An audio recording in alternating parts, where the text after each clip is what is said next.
Exilados por Amor, Parte 2, Capítulo 18.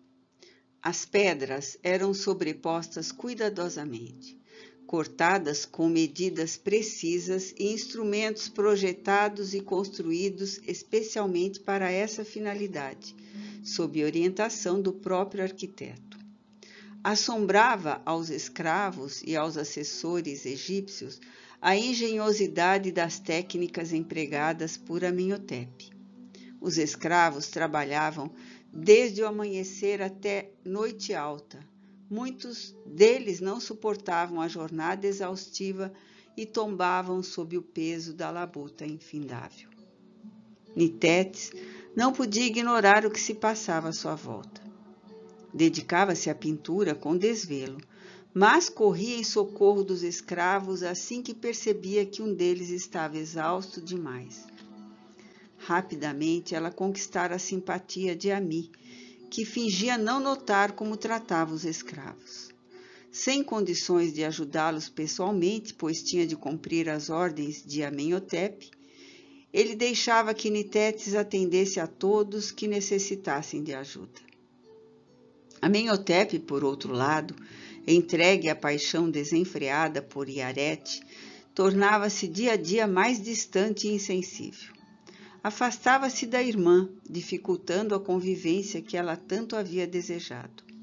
Viam-se pouco e, quando conversavam, era na construção, sempre ocupados com as pinturas e as esculturas em andamento na câmara mortuária. Nessas raras oportunidades, Nitetes procurava aproximar-se o mais que podia do irmão, recordando algum episódio agradável da infância ou a imagem querida dos pais. Quase nunca obtinha sucesso, porque pouca atenção Amenhotep dava às lembranças da família. Parecia hipnotizado e dominado por Iarete e pela própria ambição de poder. Naquela tarde, Nitetes trabalhava em uma das ilustrações do faraó diante da efígie de Ra, numa sequência de imagens que pretendiam retratá-lo como enviado e escolhido dos deuses. Amenhotep chegou sem que ela percebesse e ficou avaliando a perfeição do trabalho da irmã. Encantou-se com a maestria com que ela transferia para as pedras a história do Egito e de seu povo. Analisou detidamente cada detalhe, demorando-se em notar a perfeição das vestes do faraó, seus adornos e traços fisionômicos.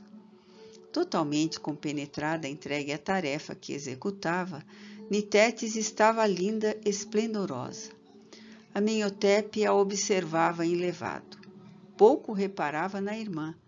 Porém, naquele momento, tendo a atenção despertada pelo trabalho grandioso que ela desenvolvia, percebeu como era e pensou que parecia uma deusa trabalhando no paraíso. Subitamente, Nitetes sentiu a presença do irmão e virou-se para ele perguntando surpresa: "Há quanto tempo está aí me olhando?" Ele sorriu e respondeu: "Faz bastante tempo. Você está divina, tão compenetrada no trabalho, e sua pintura está admirável. É muito mais talentosa do que eu havia imaginado. Fiz muito bem em trazê-la para cá.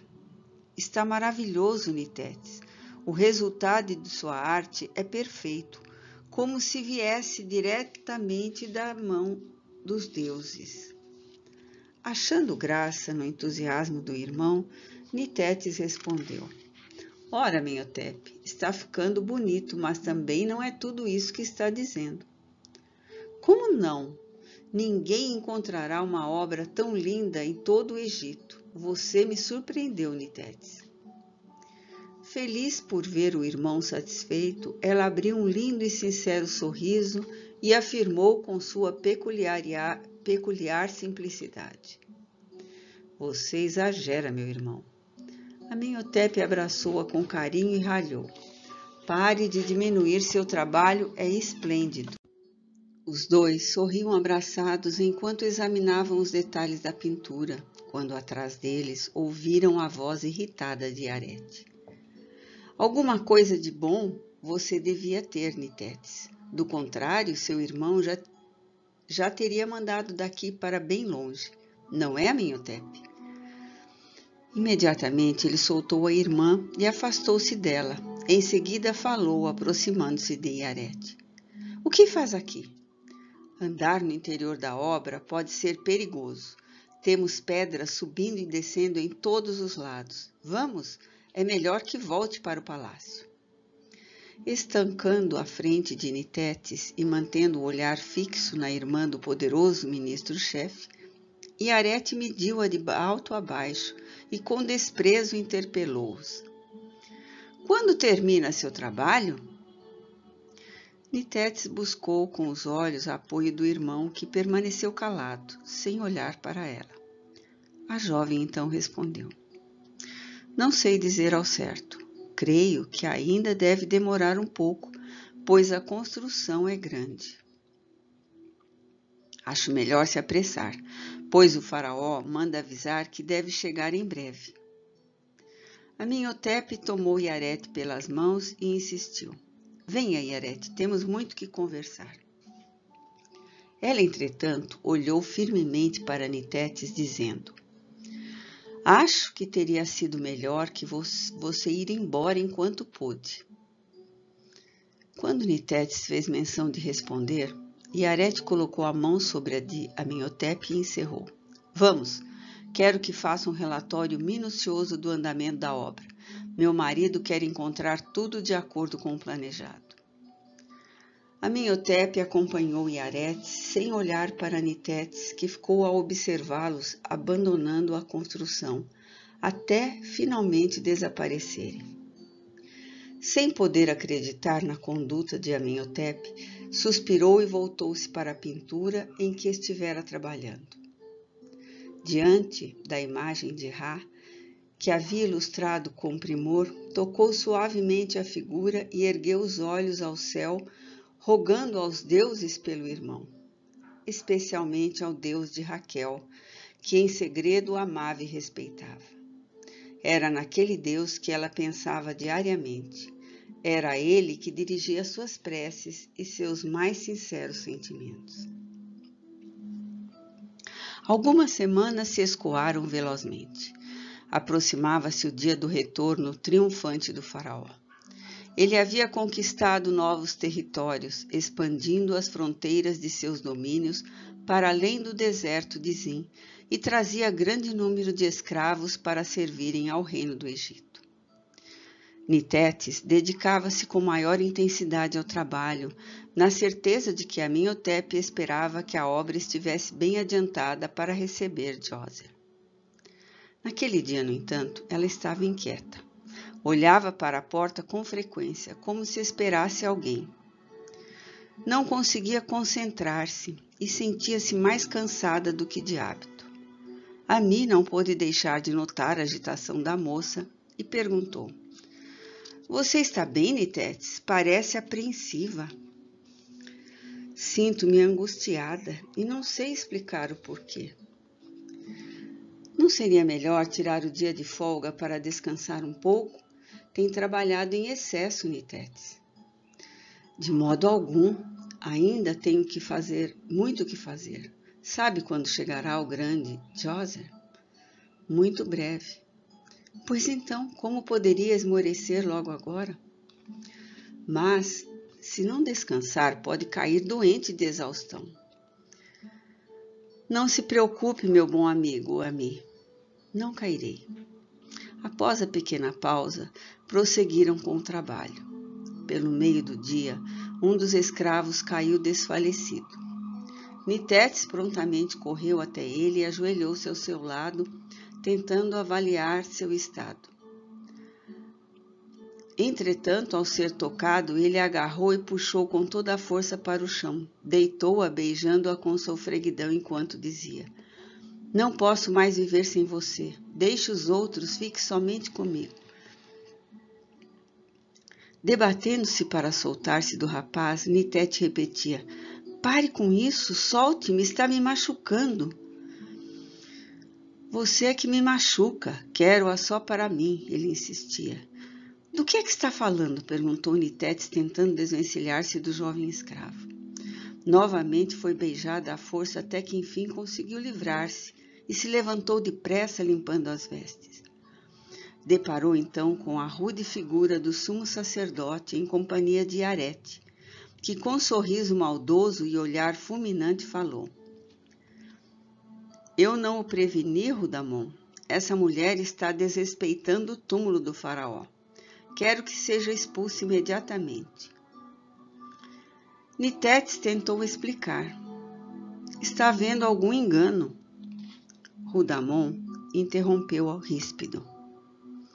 Cale-se, eu não podia acreditar até ver com meus próprios olhos. Que imundície, saia já e não ponha mais seus pés sujos neste santuário. Mas saia e não diga nem mais uma palavra se não quiser morrer aqui mesmo. Assustada e humilhada diante de todos, Nitetes saiu cabisbaixa e muda. Quando estava fora da câmara, ainda tentando entender o que se passava, Rudamon saiu e ordenou a 2 soldados: levem-na para a prisão. Depois decidirei o que fazer. Nitetes gritou: Por favor, senhor, não fiz nada. Está havendo algum engano. Aquele escravo agarrou-me à força. Sei bem o que meus olhos viram. Cale-se e obedeça. Ao retornar ao interior do templo, dizia: Que ideia deixar uma mulher fazer o trabalho que pertence aos homens.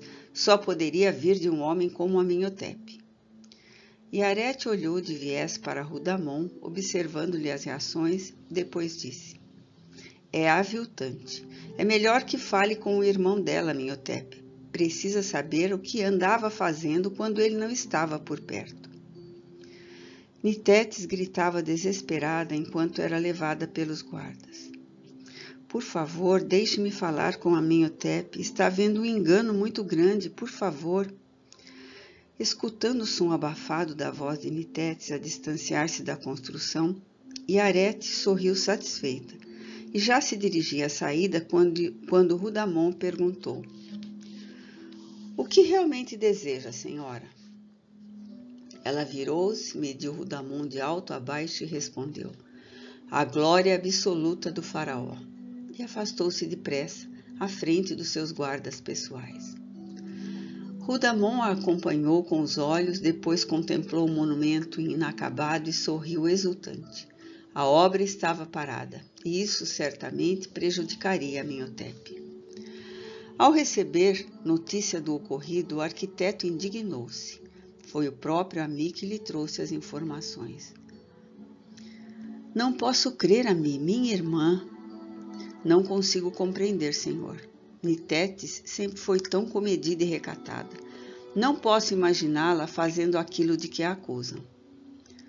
Amenhotepe pensou por instantes e perguntou: Levaram-na para a prisão? Sim.